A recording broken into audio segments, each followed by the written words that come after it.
Hello kabibigo, welcome back sa ating bagong YouTube channel. Ito ang pinakamaingay na YouTuber sa vlog ng YouTube. Ako si Kabibig Maglebak na with evidence na po nagulantang ang mga supporters ni Pangulong Duterte na may isang post si Mr. Jason Sack sa kanyang Facebook page na kung saan kanyang binalita mga kabibig. Ako din nahulantang mga kabibig. Totoo kaya ito? Sabi ni Mr. Jason Sack, ito i-share ko sa inyo. Baka sabihin nyo naman gawa-gawa ko lang to para magpa-chika lang. Hindi po mga kabibig. Ito kabibig ang chinare ni Jason sa kanyang Facebook fan page. Ito na 1 hour ago lang ito natagpo ang walang malay si President Duterte sa loob ng kanyang detention room or cell sa ICC Detention Facilities, The Hague, the Netherlands kanina lamang. Nang pinost ito ni Mr. Jason ay talagang umani ito ng maraming komento at nag-worry sila sa kapakanan sa kung ano ang nangyari ni Pangulong Duterte knowing na natagpo ang walang malay. Sino bang hindi mas-shock dyan? Sino bang hindi matataranta, mga kabibig? Kaya nga marami ang gustong malaman kung ano ba talaga ang katotohanan, mga kabibig. So nagbalita din ito Ito ang komento ng mga netizen, divine intervention please. God, please take over. Diyos na mahabagin. Naway ligtas si PRRD. Lord, please save him and send him back here in the Philippines. OMG, tatay, be okay. Uuwi pa po kayo sa ating bansa. Ito mga komento ng mga netizen. After na post ni Mr. Jason, so, Lord, wag na po siya, wag naman po siya nag-isang presidente nagkaroon ng malasakit sa mahihirap at sa inang bayan. Wala talaga masabi ang sakit-sakit na sa puso, nakaka-depress na masyado ang sitwasyon nating lahat, alam na si Tatay Digong. Kailan kaya tayo magising sa bangungot na ito? Lord God, we need your divine intervention. Kamibig ito yung mga komento ng ating mga netizen. Pero, kaya nga, sabi ng iba netizen, sana Alvin and Tourism, magbigay din kayo ng updates tungkol sa post ni Mr. Jason Sa. So, nagbigay na nga ng post si Alvin and Tourism kasi ito yung nandun sa The Hague, palaging nagbibigay ng informasyon. So, I think he can contact easily to Mr. Kaufman. So, nagbigay, ito na, Alvin and Tourism, ito na kabibig. Latest news to latest important news. Statement from lead counsel attorney Nicholas Kaufman in response to unverified online reports alleging that former President Rodrigo Roa Duterte was found unconscious in his room this morning. Ito ang sinabi sagot ni Attorney Kaufman. I would like to state in no uncertain terms that the information circulating on the internet suggesting that former President Duterte was found unconscious in his cell this morning is totally untrue. Ay, salamat mga kinakabahan ako kabibig. Kung totoo ba yun? I have just spoken to him and he is stoically awaiting the judgment of the ICC Appeals Chamber on the matter of interim release. Ay, salamat. Saan kaya nakuha ni Mr. Jason? Saan yung kayang post, na tungkol nga nahimatay, walang malay si Pangulong Duterte. Buti na lang talaga na itong si Alvin and Tourism ay agad-agad kinontak si Attorney Kaufman para mabigyang impormasyon kung totoo man to o hindi, kasi natataranta ang maraming DDS, natataranta ang mga maraming Duterte supporters tungkol sa post ni Mr. Jason. Pero ano ba talaga ang katotohanan, di ba? Well, sinabi na ni Mr. Kaufman na hindi totoo. At si Pangulong Duterte ay naghihintay pa siya para sa resulta, sa verdict ng appeals chamber, kung ano na ang kanilang resolution or verdict, kung magkaroon ba ng interim release si Tatay Digong. Sana mga kabibig, ipanalangin natin na magkaroon na sana si Pangulong Duterte ng interim release. Sa 28 yan, November 28, 10:30 ng umaga at live po yan. Take note live.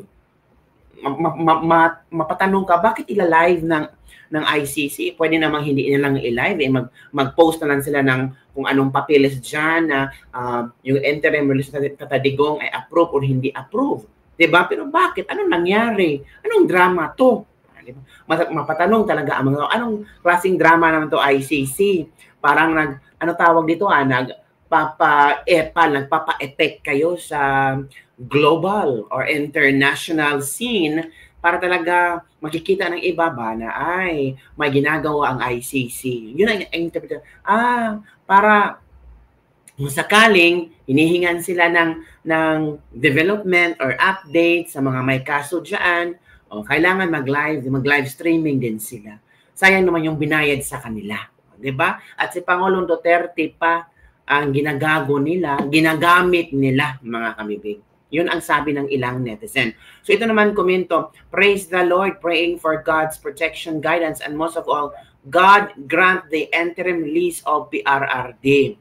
Lord, mapauwi na po sana sa Tatay Digong, please. Let him spend his time with his family, please. So, yun mga kabibig ha. Thank you, Lord. Thank you, Sir Alvin, sa update. Gool, baya, kaayo, natural. O sino bang hindi maggool dyan? Sino bang hindi matataranta? Diba? Amping, may sabotage na naman, kaya may fake news para siraan sa Tatay Digong. Kung mayroong mag-ingat po tayo sa lahat. May nabasa ko kanina dumaan sa timeline ko na hindi ako nag-react kay Kutob na ako fake news kasi yung kang Omar, pinapanood ko, wala naman siyang sinabi kay halata pong may manggugulo, so beware na lang po and keep safe everyone.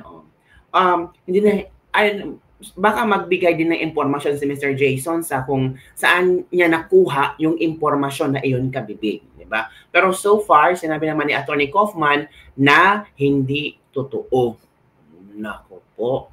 Sabi ng iba, alam mo kabibig, baka maging positibo yung interim list na kadidigong. Baka na siya, bibigyan ng interim list, lalo na yung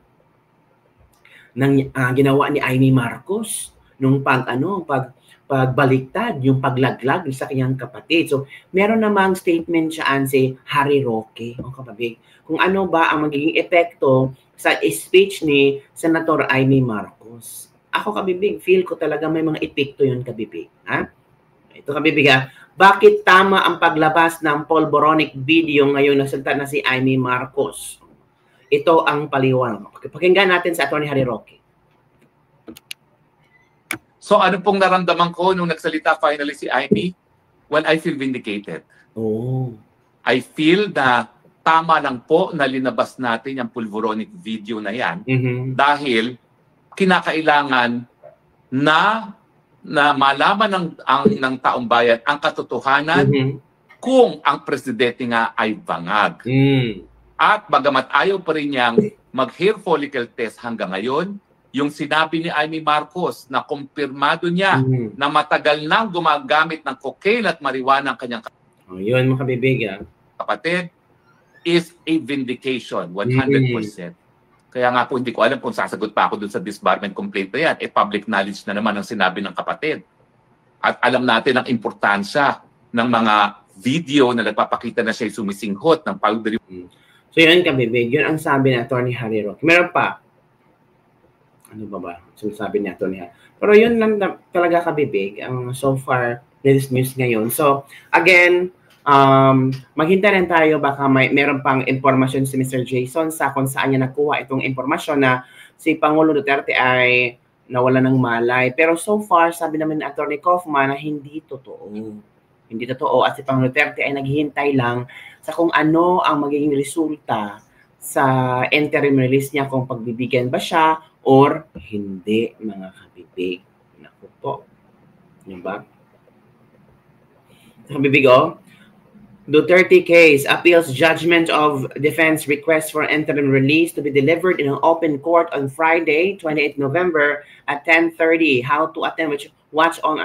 Ito kabibig, pinag-uusap-usapan na ngayon yung tawag dito, magkaroon ng interim release si Pangulo. Sana kabibig pagbigyan si Pangulo Duterte wala namang problema sa kanyang matanda na si Pangulo Duterte at kailangan talaga niyang umuwi or kahit man lang sa ibang bansa at least makasama niya ang kanyang pamilya. Diba? So, kay kabibig, ano ang inyong reaction hinggil dito? Comment down below and don't forget to like, subscribe, and share this video para sa mga latest trending news na ating pag-usap-usapan. And we're praying na sana ay maging positibo lang na mapagbigyan si Pangulo Duterte sa kanyang interim release. Marami po ang nag-pray for that at push pa natin ito mga kabibig. Okay? Yun lang po kabibig. Don't forget to like, subscribe, and share this video para sa mga latest trending news na ating pag-usap-usapan. Bye everyone. See you next time.